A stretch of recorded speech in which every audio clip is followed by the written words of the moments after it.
Good morning সুপ্রিয় শিক্ষার্থীরা, আশা করি তোমরা ভালো আছো এবং তোমরা তোমাদের পড়াশোনা ঠিকভাবে চালিয়ে যাচ্ছ। প্রিয় শিক্ষার্থীরা, আধুনিক পদার্থবিজ্ঞানের সূচনা এই অধ্যায়ের উপর আজকে আরও একটি ক্লাস নিব। আজকেও কিছু সৃজনশীল প্রশ্ন নিয়ে আলোচনা করব এবং এই অধ্যায়ের উপর আজকে হবে আমাদের শেষ ক্লাস। এর আগে যা যা আলোচনা করা হয়েছে খুবই গুরুত্বপূর্ণ। এগুলো তোমরা বাসায় অবশ্যই পড়বে। যদি এখনও এগুলো পড়ে না থাকো তাহলে এগুলো বাসায় অবশ্যই পড়বে। অধ্যায়টিও খুবই গুরুত্বপূর্ণ। শিক্ষার্থীরা, আমরা যে আলোচনাগুলো করেছিলাম, কিছু জ্ঞান অনুধাবনমূলক প্রশ্ন নিয়ে আলোচনা করেছিলাম, সূত্র নিয়ে আলোচনা করেছিলাম, তারপরে কিছু সৃজনশীল প্রশ্ন নিয়ে আলোচনা করেছিলাম, তাই না? আর বইয়ের কিছু থিওরি যেগুলো তোমাদের জন্য খুবই গুরুত্বপূর্ণ। তো আজকে আরও একটি সৃজনশীল প্রশ্ন নিয়ে আলোচনা করব এবং কিছু সৃজনশীল প্রশ্ন ছাড়াও কিছু ম্যাথ আছে সেগুলো নিয়ে আলোচনা করব। তো তোমরা জানো যে গাণিতিক সমস্যার সমাধান করতে গেলে অবশ্যই তোমাদের সূত্র জানা লাগে, তাই না? আশা করি ইতিমধ্যে তোমাদের সে সূত্রগুলো মুখস্থ হয়ে গেছে। আচ্ছা, তাহলে আমরা শুরু করি আজকে আমাদের আলোচনা। এখানে দেখো, একটু উদ্দীপক দেওয়া আছে। 300 অ্যামস্ট্রং তরঙ্গ দৈর্ঘ্য বিশিষ্ট এক্স রে ইলেকট্রন কর্তৃক 60 ডিগ্রি কোণে বিক্ষিপ্ত হলো, ফোটনের তরঙ্গ দৈর্ঘ্য নির্ণয় করো। তাহলে এখানে জাস্ট এটা সৃজনশীল বলা যাবে না, এটি একটি প্রশ্নের উত্তর দিতে হবে। এটা সাধারণ অঙ্ক। এটি আর আমরা নর্মালি জানি যে উদ্দীপকের মাধ্যমে দুটি প্রশ্নের উত্তর দেওয়া হয়ে থাকে। একটা প্রয়োগমূলক প্রশ্ন আর একটা উচ্চতর দক্ষতার প্রশ্ন। তো এটি জাস্ট একটা প্রয়োগের অঙ্ক, এটি একটি প্রয়োগমূলক প্রশ্ন। তো এখানে যে উত্তরটি দিতে হবে যে ফোটনের তরঙ্গ দৈর্ঘ্য নির্ণয় করো। তা আমাদের দুটো মান দেওয়া আছে, একটা তরঙ্গ দৈর্ঘ্য দেওয়া আছে আর 60 ডিগ্রি কোণে বিক্ষিপ্ত হয়। তো আমাদের এখানে কিছু কিছু মান মুখস্থ বসাতে হয়। যেমন ইলেকট্রনের ভর এম নট ইকুয়াল টু কত তোমরা জানো? 9.1 × 10⁻31 কেজি। এটা হলো ইলেকট্রনের ভর। আলোর বেগ সেটা কত? সি দিয়ে প্রকাশ করা হয়, 3 × 10⁸ ms ইনভার্স 1। এটা হলো আলোর বেগ। আবার ইলেকট্রনের চার্জ ই ইকুয়াল টু কী লেখা হয়? 1.6 × 10⁻19 কুলম্ব। এই জিনিসগুলো মুখস্থ বসাতে হয়, আশা করি তোমাদেরও মনে থাকবে। আবার অ্যামস্ট্রংকে মিটার করতে গেলে কি করতে হয়? 1 অ্যামস্ট্রং ইকুয়াল টু কি? 1 angstrom equal to 10⁻10 metre. 1 angstrom equal to, তাহলে অ্যামস্ট্রংকে মিটার করতে হলে 10⁻10 দিয়ে গুণ করতে হবে। তো আসো আমরা লিখি কি কি দেওয়া আছে। তো শুরুতে লিখব যে এখানে বিক্ষেপণ কোণ ফাই ইকুয়াল টু 60 ডিগ্রি, তরঙ্গ দৈর্ঘ্য 0.3 0.3 অ্যামস্ট্রং, তাহলে 0.3 × 10⁻10 মিটার। আচ্ছা, তাহলে 3 × 10⁸, এটা হলো আলোর বেগ। আর কি আছে? প্লাঙ্কের ধ্রুবক H equal to 6.63 × 10⁻34 joule second. আচ্ছা, ইলেকট্রনের ভর দেওয়া আছে এম নট ইকুয়াল টু কত? 9.1 × 10⁻31 কেজি। ফোটনের তরঙ্গ দৈর্ঘ্য বের করতে হবে। তো কী ধরনের সূত্র দিয়ে করতে হবে অঙ্কটা, কি মনে হয় তোমাদের? কি সূত্র ব্যবহার করতে হবে? হ্যাঁ, আচ্ছা, এখানে উদ্দীপকে যে আছে, এখানে পয়েন্ট হবে একটা, এখানে একটা পয়েন্ট হবে, পয়েন্ট 300 অ্যামস্ট্রং, তাই না? এখানে পয়েন্টটা দেওয়া নেই, একটু মনে রাখবে। কি সূত্র দিয়ে আমাদের অঙ্কটি করতে হবে? আমরা এমন একটা সূত্র জানি যে lambda prime equal to lambda plus h by m naught c 1 minus cos phi. এই সূত্রটি দিয়ে আমাদের অঙ্কটি করতে হবে, ঠিক আছে? আচ্ছা, তাহলে লিখি যে আমরা জানি lambda prime equal to lambda plus h by m naught c 1 minus cos phi. ঠিক আছে, এখানে মান বসিয়ে দিলাম 0.3 into 10 to the power minus 10। এখানে এইচ হচ্ছে প্লাঙ্ক ধ্রুবক, এর মান 6.63 into 10 to the power minus 34 joule second. আচ্ছা, ইলেকট্রনের ভর আর আলোর বেগ, আর এখানে ফায়ের মান বসিয়ে দিলাম। তাহলে আমরা যেটা পাইলাম lambda prime equal to 0.31212 into 10 to the power minus 10 metre. তো এটাকে অ্যামস্ট্রং করলাম। অ্যামস্ট্রং করতে হলে কী করতে হবে? এই যে মানটি আসছে, তাই না, 0.31212 into 10 to the power minus 10, এটিকে ভাগ করতে হবে। অ্যামস্ট্রং করতে হলে 10 টু দি পাওয়ার মাইনাস 10 দিয়ে ভাগ করতে হবে। তাহলে কি হয়? 10 টু দি পাওয়ার মাইনাস 10 দিয়ে ভাগ করলে কত? 0.31212, এত অ্যামস্ট্রং। তাহলে বিক্ষিপ্ত ফোটনের তরঙ্গ দৈর্ঘ্য হলো এত অ্যামস্ট্রং, 0.31212 অ্যামস্ট্রং। খুব ভালো একটি অঙ্ক ছিল এটি। আচ্ছা, আরও একটি প্রশ্ন দেখি আমরা। ফটো ইলেকট্রিক ক্রিয়ায় পরীক্ষায় 10 কিলোভোল্ট বিভব পার্থক্য প্রয়োগ করলে স্থির অবস্থা থেকে একটি ইলেকট্রন, আচ্ছা এখানে একটু মিস্টেক আছে, প্রিন্টিং মিস্টেক, এখানে টাইপে একটু সমস্যা হয়েছে। একটি ইলেকট্রন হবে, এটুকু হবে না। একটি ইলেকট্রন, সবাই একটু খেয়াল করবে, এটা হবে না। একটি ইলেকট্রন যে চূড়ান্ত বেগ প্রাপ্ত হয় তার মান নির্ণয় করো। তাহলে ফটো ইলেকট্রিক ক্রিয়ায় পরীক্ষায় 10 কিলোভোল্ট বিভব পার্থক্য প্রয়োগ করলে স্থির অবস্থা থেকে একটি ইলেকট্রন যে চূড়ান্ত বেগ প্রাপ্ত হয় তার মান নির্ণয় করতে হবে। তো দেওয়া আছে, কি দেওয়া আছে? বিভব পার্থক্য দেওয়া আছে, তাই না? বিভব পার্থক্য 10 কিলোভোল্ট, আর আমার বেগ বের করতে হবে। তো আমরা এমন একটা সূত্র জানি,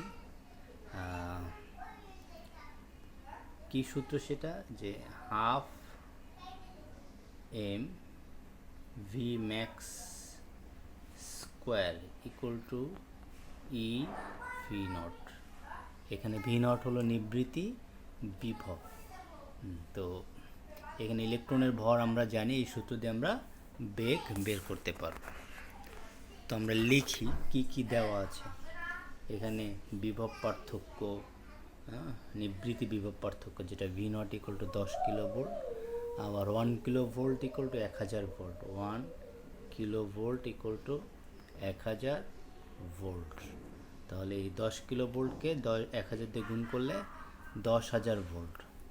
ইলেকট্রনের ভর am not equal two 9.1 into 10 to the power minus 31 KG. ইলেকট্রনের চার্জ আগেই বলেছিলাম যে এই মানটি মুখস্থ করতে হবে তোমাদের।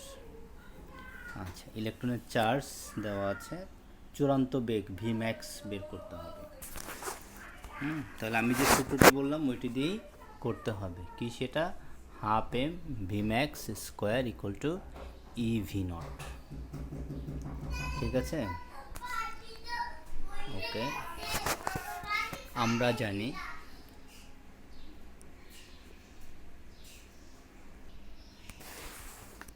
ই v naught equal to half m v max square, বা v max square equal to v max square equal to কী হবে? এটা কীভাবে আসলো? আর যদি গুণ করি 2 দিয়ে এটার সাথে গুণ হলো 2 ই ভি নট ইকুয়াল টু, আমি একটু এখানে ভেঙে ভেঙে করছি, যে আমরা যদি আর গুণ করি তাহলে কত হবে?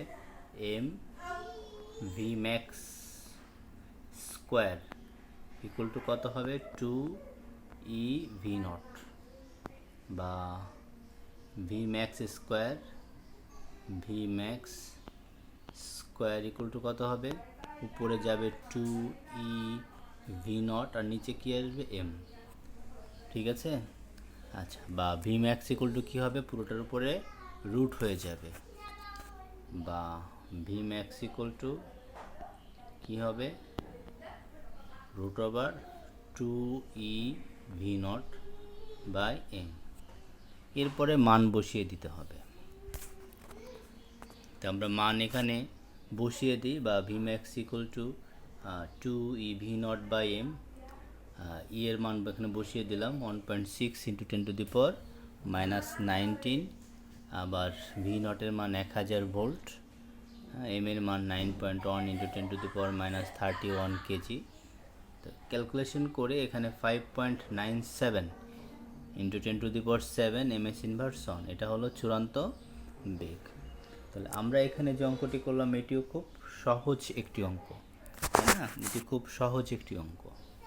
তো আশা করি যে আমরা যে ধরনের অঙ্ক এর আগে আমাদের ক্লাসে করেছি সেগুলো যদি তোমরা বাসায় করো তাহলে তোমাদের সৃজনশীল প্রশ্নে অতটা সমস্যা হবে না। কিন্তু বাসায় প্র্যাকটিস করবে, যত বেশি প্র্যাকটিস করবে তত বেশি শিখতে পারবে।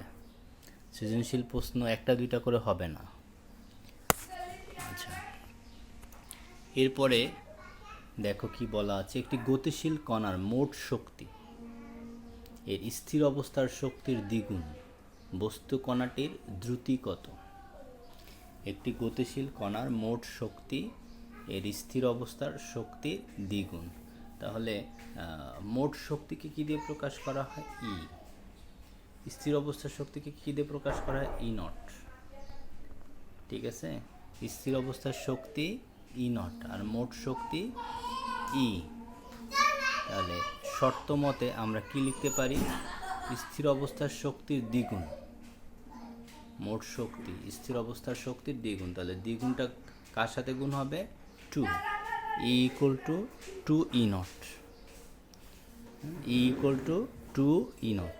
তাহলে আর গতিশীল অবস্থার ভর হবে কি? এম। স্থির অবস্থার ভর হবে এম নট। তো ফার্স্টে এখানে স্থির অবস্থায় শক্তি ই নট, গতিশীল অবস্থায় শক্তি ই,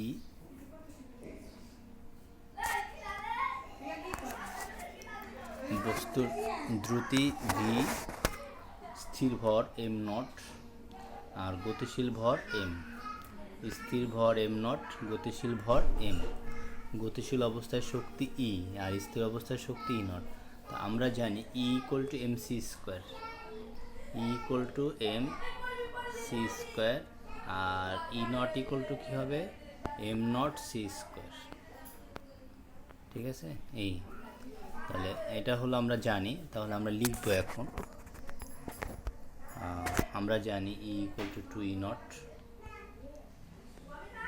ই ইকুয়াল টু 2 ই নট, বা ইর পরিবর্তে এম সি স্কোয়ার। এখন এম এর সি স্কোয়ার বাদ গেল, এটা থাকলো।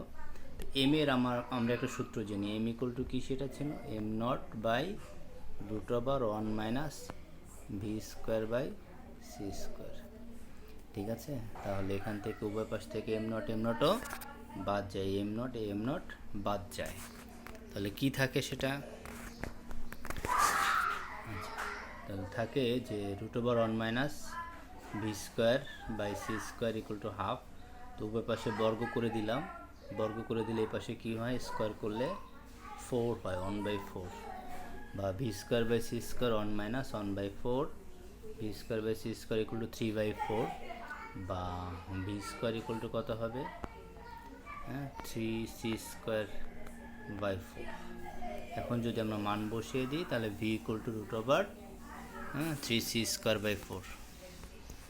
তাহলে এই হলো V equal two √3/2c, C এর মান বসিয়ে দিলাম। অতএব বস্তু কণার দ্রুতি 2.6 ইন্টু 10⁸ এমএস ইনভার্স অন। তাই না? খুবই সহজ ছিল অঙ্কটি, এটি খুবই ভালো একটি অঙ্ক। তো আশা করি তো যে তোমরা অঙ্কটি বুঝতে পারছো, তাই না? তো প্রিয় শিক্ষার্থীরা, আমরা আমাদের আলোচনা আজকে এখানেই শেষ। এই অধ্যায়টি গুরুত্ব যে কতটুকু তোমরা হয়তো অনেকেই বুঝবে না, যেটি পদার্থবিজ্ঞানের সম্পূর্ণ নতুন একটি পার্ট। আমরা জানি যে একটা হলো আধুনিক পদার্থবিজ্ঞান, তাই না? আর একটা হলো সনাতনীয় পদার্থবিজ্ঞান, যেটা 1900 সালের আগে, তাই না? তো এখানে যে বিষয়গুলো নিয়ে আলোচনা করা হয়েছে, আইনস্টাইনের আপেক্ষিক তত্ত্ব, ম্যাক্স প্লাঙ্কের কোয়ান্টাম তত্ত্ব, তাই না? এগুলো, তারপরে কৃষ্ণ বস্তুর বিকিরণ, হ্যাঁ, সূচন কম্পাঙ্ক, নিবৃত্তি বিভব, তারপরে ছিল হাইজেনবার্গের অনিশ্চয়তা নীতি, তারপরে কি ছিল, বস্তুর দ্বৈত প্রকৃতি, এইসব বিষয়গুলো নিয়ে এখানে আলোচনা করা হয়েছে। তো এগুলো আমাদের জন্য খুবই গুরুত্বপূর্ণ। তো এগুলো তোমরা বাসায় পড়বে। এরপরে আমরা নতুন একটি অধ্যায় শুরু করব। সেই অধ্যায়টির নাম হলো ইলেকট্রনিক্স, তাই না? এটি আমাদের 10ম অধ্যায়। এই অধ্যায়টিও আমাদের যে পুরানো যে নতুন যে সিলেবাস দিয়েছে সেই সিলেবাসের অন্তর্ভুক্ত, এবং এখন যে অধ্যায়টি শেষ করলাম এটিও আমাদের সিলেবাসের অন্তর্ভুক্ত, তাই না? আধুনিক পদার্থবিজ্ঞানের সূচনা আমাদের নতুন যে সিলেবাস দিয়েছে, শর্ট সিলেবাস, সেটিতে আছে। আবার আমরা নেক্সট যে আলোচনা করব নেক্সট ক্লাস থেকে, সেটি হলো যে ইলেকট্রনিক্স যে অধ্যায়টা, সেটিও আমাদের নতুন সিলেবাসের অন্তর্ভুক্ত, তাই না? তো তোমাদেরকে আমরা কলেজে নিয়েও বলেছি যে সংক্ষিপ্ত সিলেবাসের মাধ্যমে তোমাদের ভালো রেজাল্ট করাটা খুবই সহজ। তো এই জন্য তোমাদের আপ্রাণ চেষ্টা করতে হবে যে এই সুযোগটাকে কাজে লাগানোর জন্য। তো প্রিয় শিক্ষার্থী বন্ধুরা, সবাই ভালো থাকো। তোমরা তোমাদের চেষ্টা চালিয়ে যাও, কোনোভাবেই সময় নষ্ট করবে না। যদি এই সুযোগে ভালো কিছু করতে পারো, দেখবা যে তোমাদের জীবনের যে স্বপ্নগুলো আছে সেগুলো পূরণ হবে। ধন্যবাদ জানাই সবাইকে। সবাই ভালো থাকো, সুস্থ থাকো।